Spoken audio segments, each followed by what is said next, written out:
My people,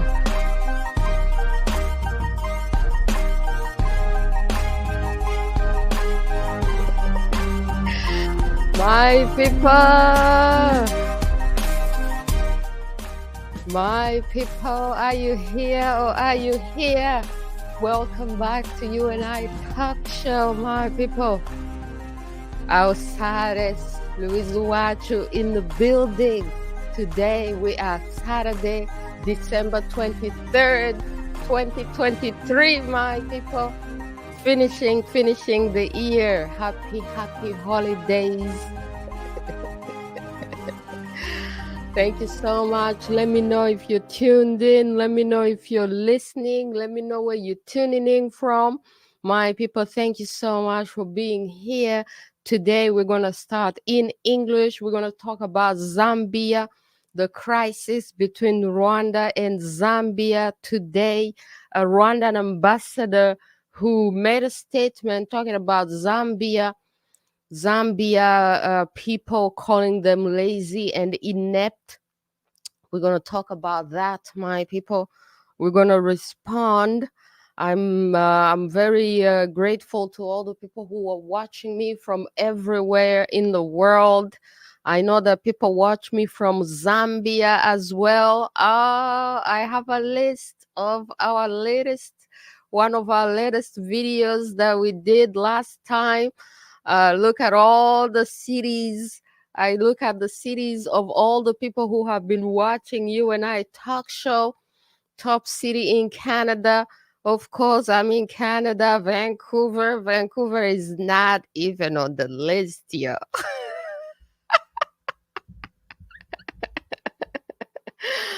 The city where I am is not even on the list, but that's okay because there's not a lot of Africans in this city that I'm in Vancouver. Ask around, there's not a lot of Africans.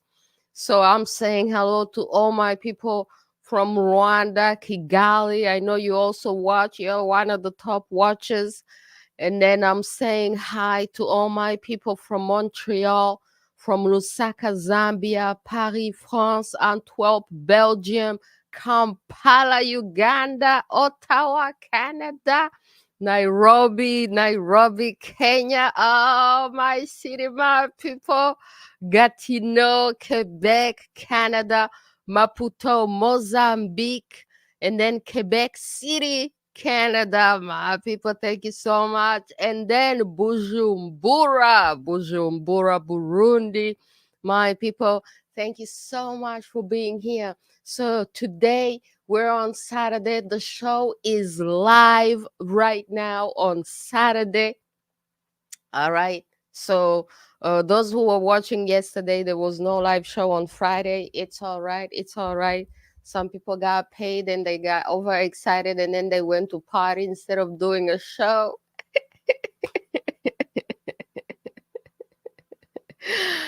So my people, tell me that you're getting me 5 sur 5, and then we are gonna get this show started. Thank you so much for being here. I see in the comments, Gitamisi, eagerly waiting for you. Thank you so much for being here. So today we're gonna talk about this drama.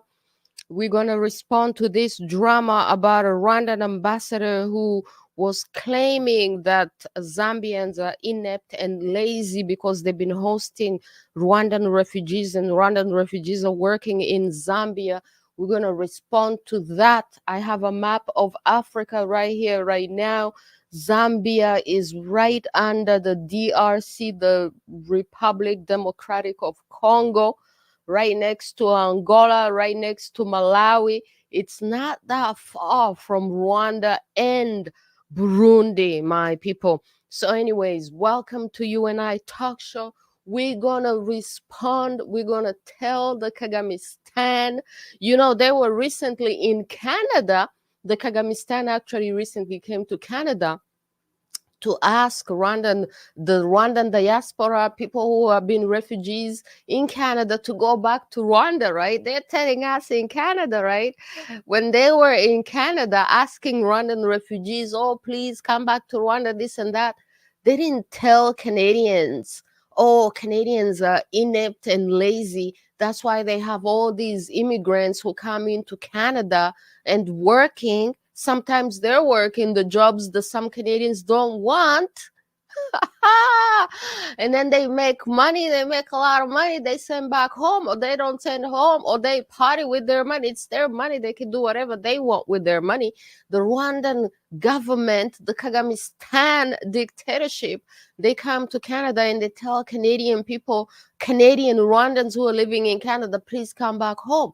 They don't call Canadians lazy and inept for having all these refugees, having all these immigrants in Canada, working in Canada, making a lot of money, being entrepreneurs. They don't call Canadians lazy and inept, but then they go to Africa and they try to shame a fellow African country, calling them lazy and inept because they take in refugees and they allow those refugees to work and to contribute to society. What kind of mentality is that, my people? We're going to address that. All right. Thank you so much for being here.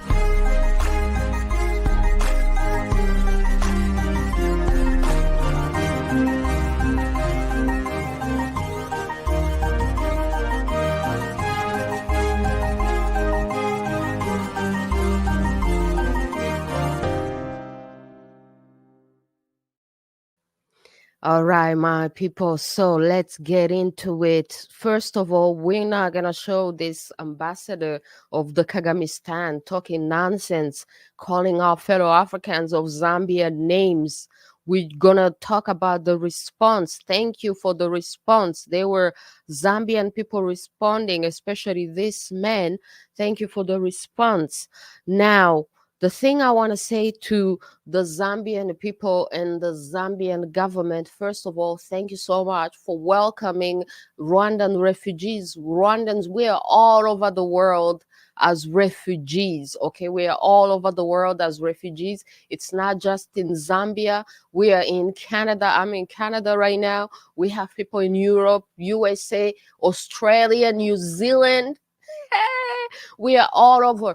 So which means Rwandan people are running away from something serious that turns them into refugees, and then they go away. They want to prosper, they want to live, they want to survive. So they have to strive and struggle wherever they are to make it. So it's not just in Zambia that we have Rwandan refugees. Now, the funny thing is that the Kagamistan claims that it's a safe country and that refugees can be taken there by force. The Kagamistan government in Rwanda gets paid by our fellow colonizers, enslavers, and destroyers so they can welcome some refugees being rejected from Europe. But then Rwandan people themselves, they run away from the Kagamistan so that they can become refugees in other countries.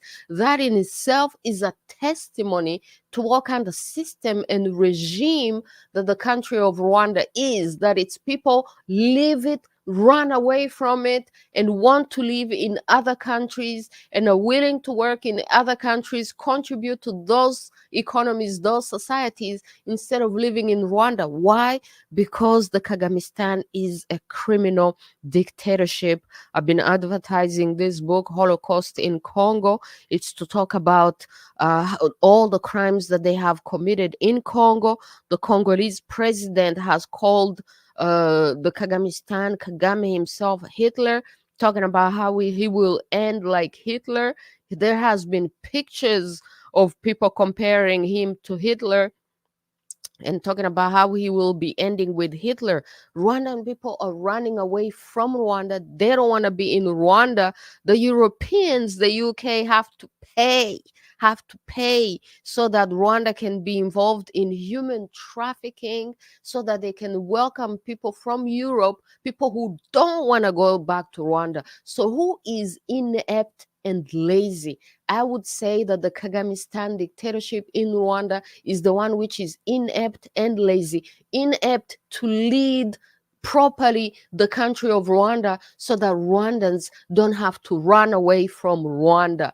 lazy thinkers, because they cannot think of a solution to lead the country, to govern the country properly, so that its people want to stay in the country, so that its people want to work so hard. If Rwandan people are so hard working, how come the Kagamistan dictatorship is inept to govern them so that they can use that hard working for Rwanda? They are inept to govern. They're lazy thinkers. They cannot think of appropriate solution to govern it properly in peace and democracy. There has never been democracy under the Kagamistan in Rwanda. People are running away from Rwanda for a reason. It's a corrupt tyranny, criminal dictatorship, which is inept to govern properly in peace so that other people may prosper. Everything belongs to one man in Rwanda. There's no business. People even try to become agriculture. People have been practicing agriculture for generations. When they do agriculture, what does the Rwandan government do? They go and destroy whatever crops that the people cultivate themselves. So what do people have left?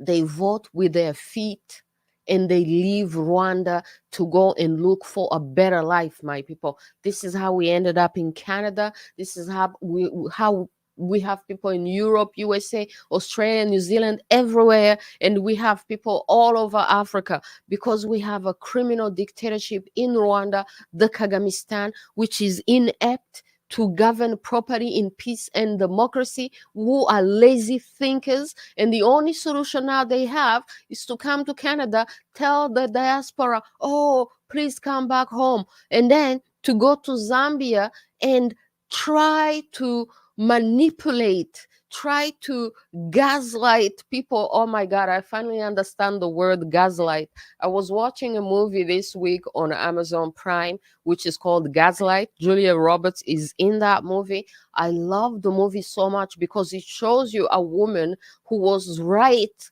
She was right. A woman called Martha. She was married to some important guy. She was right and she was outspoken. She went into the media and exposed the Nixon government, and everybody called her crazy. Everybody wanted her to be the problem. But in the end, Nixon government ended up getting destroyed, having to resign despite winning a re-election. So the idea of gaslight is to make people believe that they are crazy and they're the ones who are wrong for doing something when you are the one who is wrong. So the Kagamistan dictatorship is trying to make Zambia feel like they're the ones who are doing something wrong.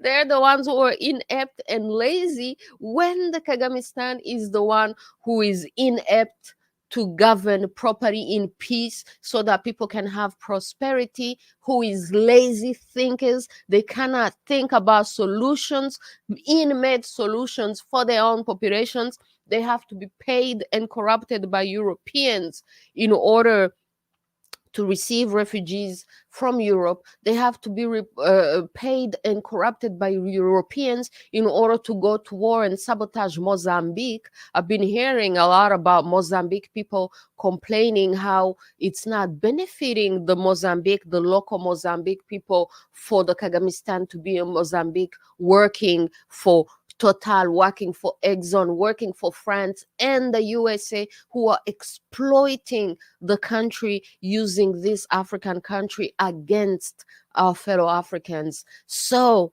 what do? They go to Zambia and start insulting the Zambian people. They start insulting the country. But if they were the ones who were apt to govern, if they are the ones who were brilliant thinkers, why would all these people run away from them?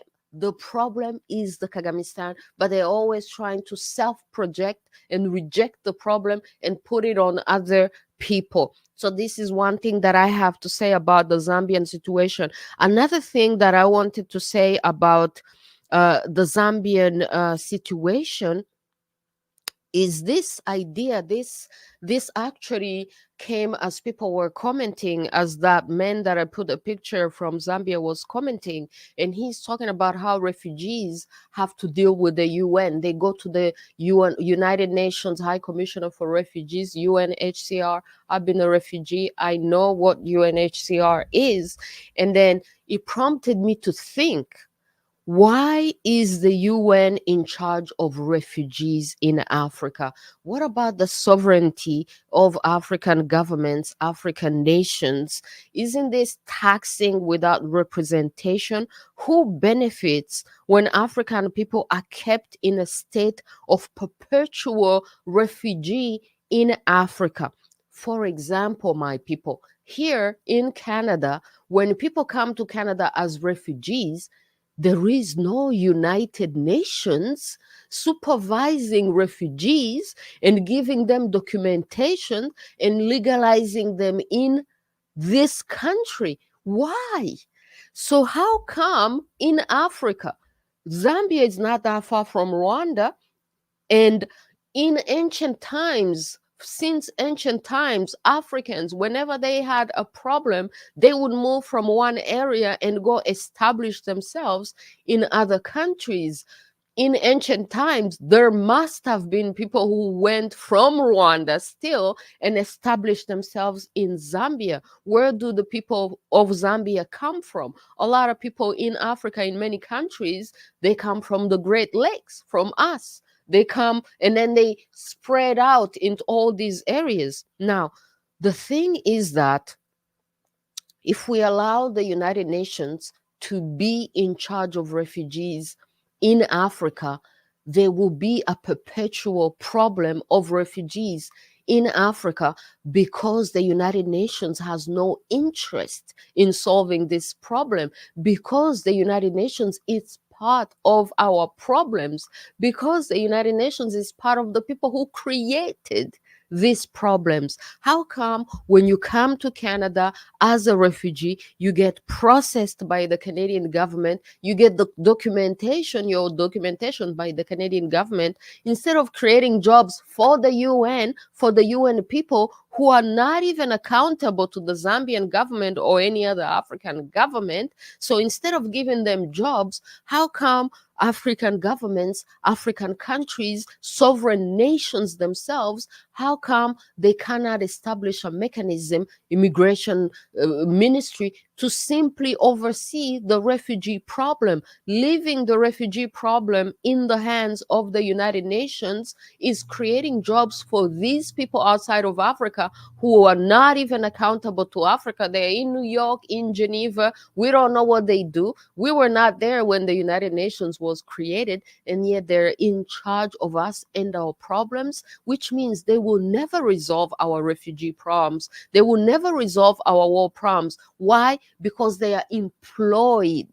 They have jobs, good jobs who pay them good money by having this problem, by pretending to resolve this problem, by establishing a network of people who put themselves in charge of refugees in Africa, which is so wrong because it does not and it will never resolve the problem. They don't want the refugee problem to ever end.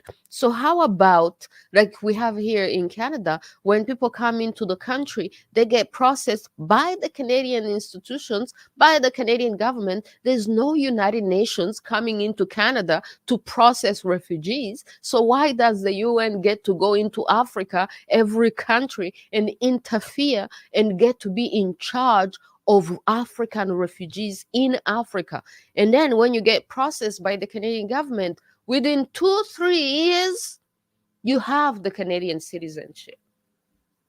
You are now a citizen of the country, and you can work, you can do anything, you can contribute to the economy. And this is actually part of what makes these countries become rich, because they receive all these new people that are rejected by their own countries. But these people are talented, these people are intelligent, these people are hardworking. They process them. Within 2, 3, 5 years, they give them citizenships, those who want, and they become citizens and they contribute to the country, they continue to make these countries rich. So what would happen if Zambia and other African countries took charge of the refugees, kicked out the UN? The UN has will never solve our problems. Kick out the UN out of our problems because they are part of our problem. They created that problem. We know what the UN did in Rwanda, and now they get to go to other African countries and still be in charge of us as refugees. And then when you process them and you allow these people to become citizens of your country, now they contribute to your economy. They contribute to your society. They feel like they have a say in your country because they're contributing, they're working, and they will become like our fellow Africans, our brothers. This is how we even continue to build African unity, because an African, we will vote with our feet, my people. Vote with your feet. Vote with your work. Vote with your money.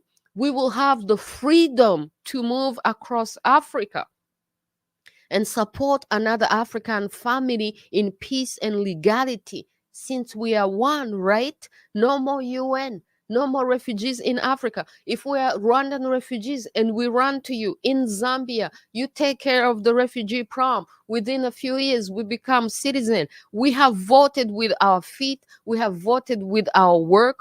We have voted with our money. We choose to leave a criminal dictatorship which does not allow us to work and to prosper in peace, and to go to another African country, our brothers, our African family, and to become one of that family, and as citizens to contribute to that family, to contribute to that economy, my people. For example, my people, you can see how come, for example, to my Zambian people, to Zambia, may you become, I'm saying this, happy holidays, Merry Christmas, Happy New Year. May you become like Dubai, like the United Arab Emirates, where local nationals, they are so rich, they don't work.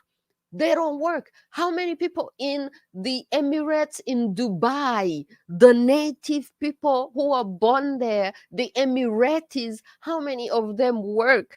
Are they being called lazy and inept because they have to import in all these workers? How many people from all these other countries, from the Kagamistan, the Pakistan, Afghanistan, who go to Dubai to work because the local people, the native people, they are so rich, and they're like, we're hiring workers from everywhere. People will come from everywhere to work for us because we are so rich and we are the boss. Ooh, my people, this is what I'm talking about, the mentality of lazy versus boss. Nobody is calling the Dubai people, the Emirati people lazy because they have so many immigrants who go to their countries to work. And the Emiratis, they're sitting back like, yeah, we are the boss. We are chilling. We are supervising all these people who are coming from Rwanda, from Burundi, from wherever. We are supervising them. We are the boss. Why? Because our country is so rich, so good, so properly managed. We don't have to work. We are hiring people coming from all over the place working for us. Zambia, my fellow Africans, Zambians, this can be your future. Why not?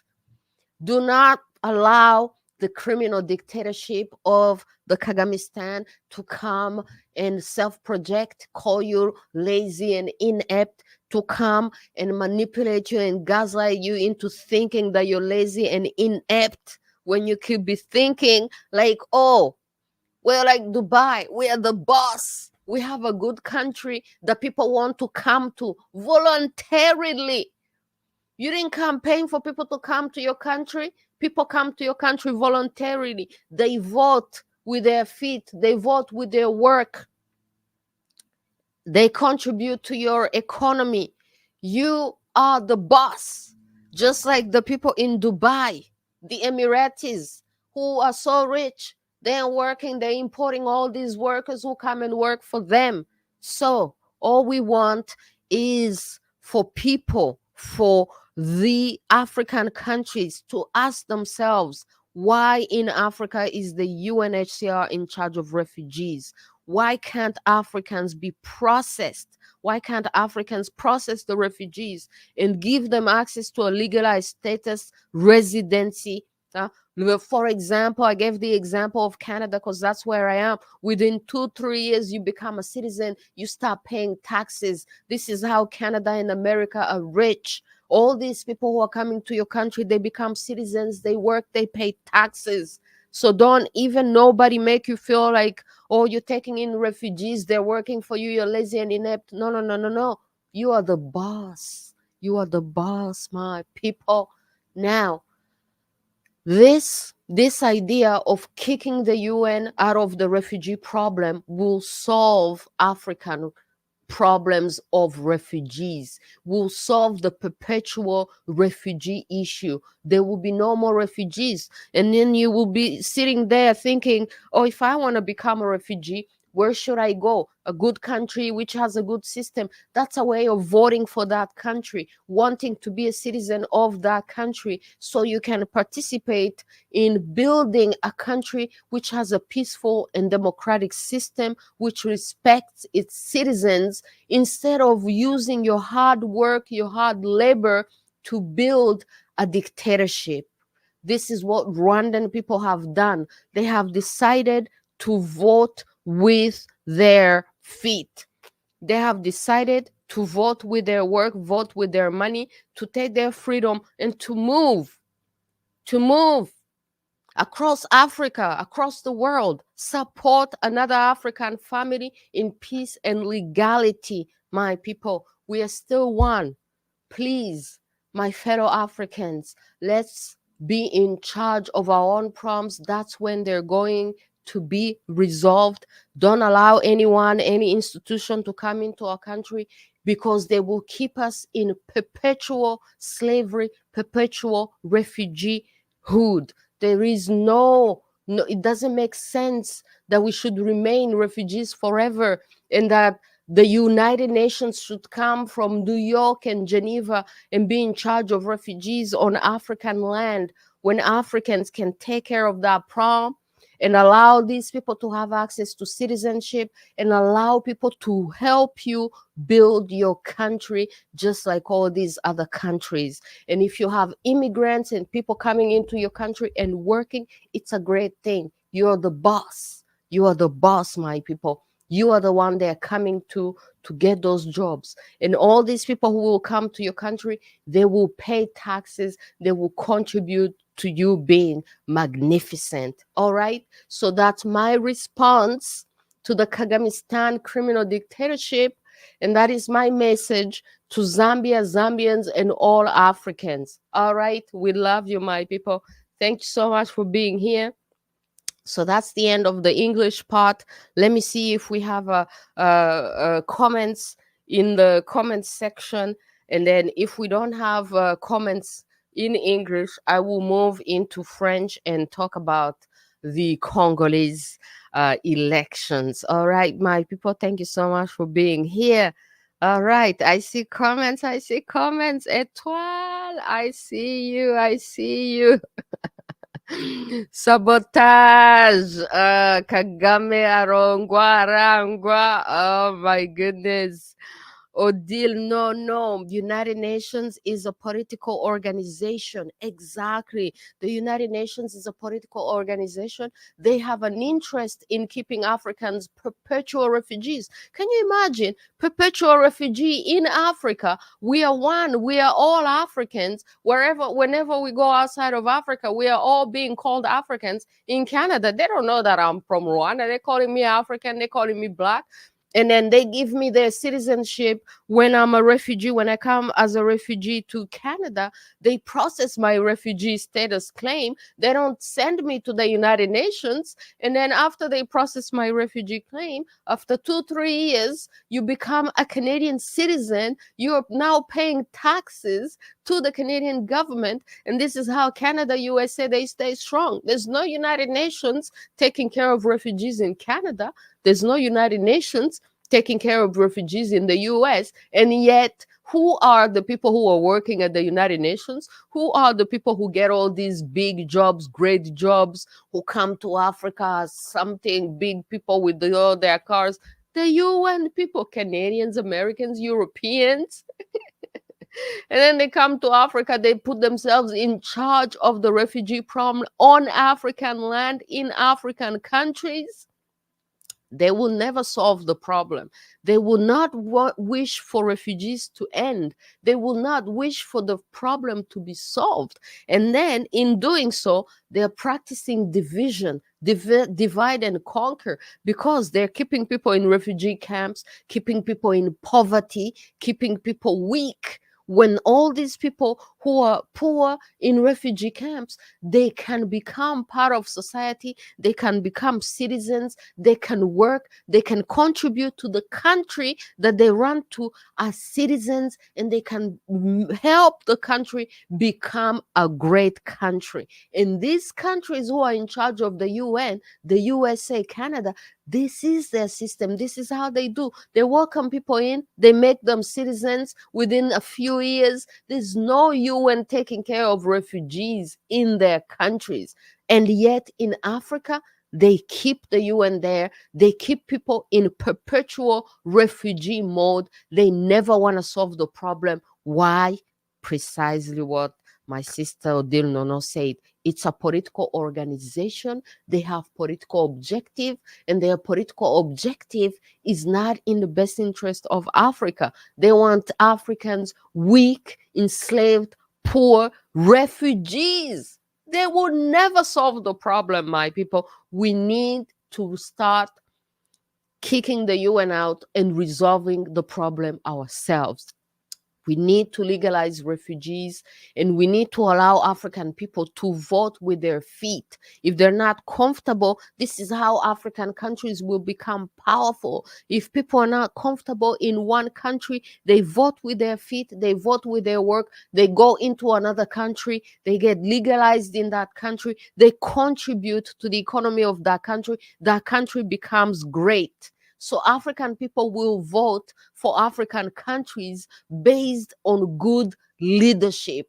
And we will starve the criminal dictatorships out of people. Our people, our greatest power. And this is why the Kagamistan becomes more and more powerless, because Rwandan people, intelligent Rwandan people, hardworking Rwandan people, they move out of Rwanda, they run away from Rwanda, they become refugees, and they go and work, use their hard work, use their intelligence in other countries. They make other countries stronger. Hey, my people, African countries need to wake up and take care of this problem, put themselves in charge of this problem. This is how we will prosper. This is how you can attract the best people to your country, and people will vote for your country by coming to your country precisely because your country is good. Zambia, Zambian people, and all other countries in Africa which are good enough for people to run to you, celebrate yourself. Celebrate yourself. You are the boss. You are the boss, my people. You are the boss. Because look, they are paying. They pay Rwanda so that they can be able to send refugees there. And even when they pay them so many millions so that they can send refugees there by force, nobody wants to go to Rwanda to be a refugee. Celebrate yourself. That people stand up and wake up and come to your country voluntarily, and they want to seek refuge in your country. Legalize those people, allow them to contribute to your country. You will become an even greater country. You are the boss, my people. Hey! Oh my goodness. Oh my goodness. These people, lazy thinkers, they can't even think about solutions. They cannot think about solution. The solution they have is to go and try to manipulate and cause division. They're operating in the satanic mode. You know, because satanic mode, you don't have higher intelligence. Your intelligence is division, confusion, manipulation. This is what they're using, man.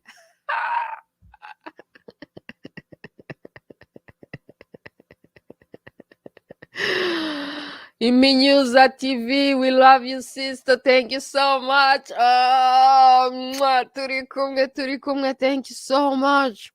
Odile, no, you and I talk show. It's shameful that Rwandan people in those African countries have been there for almost 30 years. They don't have citizenship. You see this? It's a huge loss for both sides. It's a huge loss for the refugees because they're always living in insecurity, precarity, and it's also a huge loss for the welcoming country because if they legalize these people, if they allow these people to become citizens, they will contribute to the economy of these countries that have welcomed them. These countries will benefit so much because when you're a refugee, you go into a country, you're so hungry, my people. You have the hunger, you want to work, you want to become something.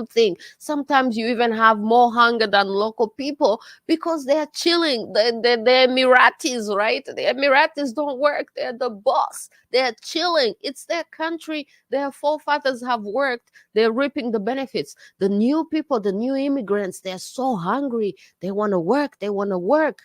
This is good for the country because it helps the country. It builds the country. I'm telling you, 2, 3, 5 years in Canada, you get the Canadian citizenship. So why is it that I come to Canada as a refugee, as an African Black person? People are always talking about racism in Canada, America. It's nonsense. Within 2, 3 years, they give you citizenship of their country. But in Africa, you're an African. You go to seek refuge to your fellow Africans. You are all Africans. You are all Black. We are one continent. That's the only continent that we can call home, that we can call our own. Everywhere else, we're seen as foreigners.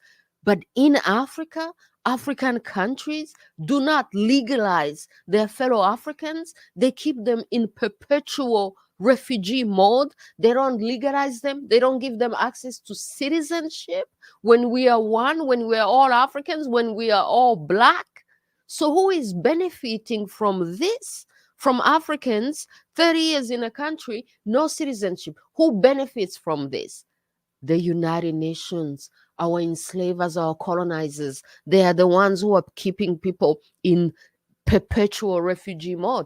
They're the ones who don't want you to be legalized to become a citizen because they have a job, they have offices. This is what pays them for there to be never-ending refugees. If they're getting paid to process refugees, they will always want for there to be refugees to process because they get paid out of this. Meanwhile, USA, Canada are becoming stronger because you come to the USA, you come to Canada, you're an African. Within 2, 3 years, you got the Canadian citizenship, you got the Canadian passport, you're traveling, you're making money.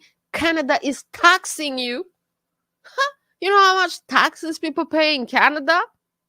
Oh, it's a huge loss for African countries not to take care of this problem, not to legalize the people who come to you as immigrants, as refugees, and to allow them to be citizens so that they can properly contribute to your country, so that you can tax them, so that they can contribute to your country being great. My people, oh, I'm calling upon all African people, all African governments to change policy and to resolve this problem ourselves, my people. Odile Nono, you and I talk show, Rwandan family of 5 kids and parents just settled in Canada from Cameroon because they were still refugees. Even if these kids were born in Cameroon, it's unbelievable. You see this? You see this? So Rwandan refugees will go to Cameroon and they will have no papers for how many years? Now they'll come to settle in Canada. Even if their kids are born in that African country, they don't get the citizenship. Now you see, they'll come to settle in Canada within 2-3 years. Within 2-3 years, Canada will give them citizenship. Within 2-3 years, they will have a Canadian passport. They will travel back to Cameroon. They will be able to travel from all these African countries, which don't even allow other Africans to travel in Africa. Africans are even prisoners within even Africa. Like myself as an African with traveling with a Canadian passport, I have more access in Africa to so many African countries than an African person in Africa has. Why, my people? Why? Why would Canada bring in refugees and then give them access to the Canadian citizenship right away? There's no UNHCR processing these refugees in Canada. There's no UN office in Canada processing anything. It's a huge loss for Africans to allow the UN to be in charge of this problem, because they will never solve it. It benefits them, and we're losing some of the best people, because then all Canada has standards in order to bring in people like that. They're like, oh, we want educated people, we want hardworking people. So their they're stealing all the brains, all the hardworking people, and they give them what African countries are refusing to give them, which is a stable situation, which is a legalized situation, which is citizenship. But what do they do? What do they get in return? All these people who come to Canada, all these refugees, all these immigrants, they work and they get taxed and they pay taxes. And this is how their countries do better than our countries, because they have all these people coming in, working and paying taxes, and they give them access to the citizenship. We can take lessons from that, my people. We can take lessons, and Africa will benefit so much from this. Anthony McPhail, you and I talk show. Peace and blessings, my sister. I love your show and your sincere honesty. Thank you so much. Abibi Fahodi, Abibi Tumi, Black Power, African Power. Oh, Jim Boka, big up wetu. Hey, you know, thank you for your media. Tunakupenda kabisa sote wa Afrika. Hata mimi nawapenda sana, ndio sasa hata nikiwa wapi na wapi nitaongea kwa Afrika. Nitaongea for the best interest for Africans. My people, thank you so much. Odiri no. You and I talk show. These people can't get bank loans, good jobs. Their children can't compete for good schools and good scholarships. You see this? This is a loss. This is a loss for the countries which are welcoming refugees, because these are the very things that Canada and America gives them. And this is why they're brain draining Africa, because still these countries, they still treat Africans better than African countries treat Africans in Africa. Let's face that issue, my people. Because why would Africans now want to come to Canada and USA when they get treated better in Canada, in USA, when their children can go to school, when they have citizenships, when they have these Canadian passports and US passports, that they can travel within 2, 3, 5 years? I don't know anyone who has ever lived in Canada beyond 3 years, beyond 5 years, and not have a Canadian passport. I don't know anyone. I've been in Canada for over 20 years now. I don't know anyone who's ever been in Canada for over 2, 3, 5 years maximum, and they don't have the Canadian citizenship. If they don't have it, they don't want it. They don't want it, because you can live in Canada on permanent residency. Even within 1 year, 2 years, they'll give you a permanent residency. If you don't want to become a citizen, what about the permanent residency thing? Residents can stay in the country legally for a very long time. What about the permanent residency? People can stay permanent residency. So if they're in Canada for more than 2-3 years and they don't have the citizenship, it's because they don't want it. They just want to remain permanent residency. Maybe they have other political ambitions. Maybe, some countries will tell you that if you have another country's citizen, you can't go into politics into that country. For example, in Congo, right? Even Rwanda, you can't run for president in Rwanda if you have a citizenship of another country. But if you don't have those concerns, you'll take another citizenship and you'll be traveling the world on a Canadian passport. You know what I mean? So African countries, take this opportunity. Take advantage of the good people that are running to your country, legalize their situation, allow them to contribute to your country, to your economy. You will become greater. You are the boss. You are the boss, my people. Oh, Gahunda, Gahunda, Gahunda. You are right, my sister. It's shameful to see how Africans don't care about their fellow Africans. We have to address it. We have to address it. We're not going to advance, We're not going to advance if that's what's happening. No, Odile, no, no, no, no. You and I talk show. I'm glad you're talking about this issue of Africans, refugees in Africa. Please make some noise, make noise about this issue over and over and over. Maybe African dictators will listen. We need the democratic, the peaceful countries to listen first, such as Zambia, such as Zimbabwe, such as Botswana, such as all these other countries, which are good countries, even Kenya, even countries in West Africa. You can take advantage of the people who are coming to your country voluntarily as refugees, legalize them, allow them to contribute to your society. You will become magnificent. You are the boss.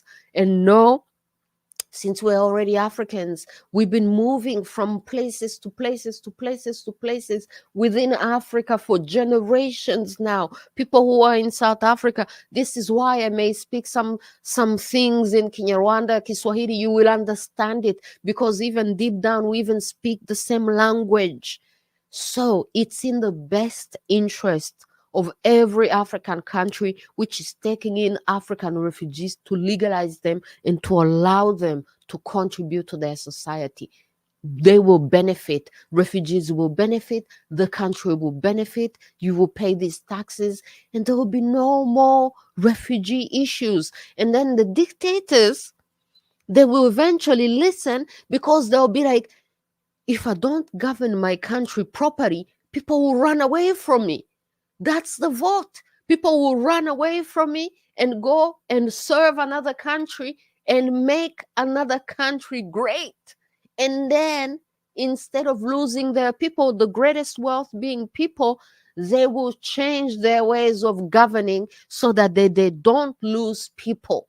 They don't lose people. And no one is forced to go back to a criminal dictatorship which abuses and oppresses its own people. People will have the freedom to vote for another country by their feet, by their work, by moving to that country. It's a win-win solution, my people. It's a win-win solution. All right. Sibomana Atanazi. Okay. We are moving into French. This is the sign that we should be moving into French. Sibomana Atanazi is like, je t'adore, ma chérie. Je vous attends en KinyaRwanda ou en français. Okay. All right, my people. So that's it for this week. That's what I had to say in English. Thank you to all the Zambian people who spoke. It shows that you are free in your own country. You are thinkers. You are not lazy thinkers like Kagamistan people. You think for yourself and you express. You have freedom of speech. You express your opinions. You are the boss. Thank you for standing up and speaking for your country. You are the boss. The people in Dubai, the Emirati, they don't work. They're the boss. If you don't work and you have immigrants and refugees working, you are the boss. I hope it's true. I hope it's true, man. That you are sitting there, you're the boss, just like the Emiratis people, because you're so rich. And then you have all these people coming into your country, working, paying taxes in your country, making you richer. You are the boss because you have a good country and a good system that people want to run to. You are the boss. Thank you so much, my people. All right, let's move into French.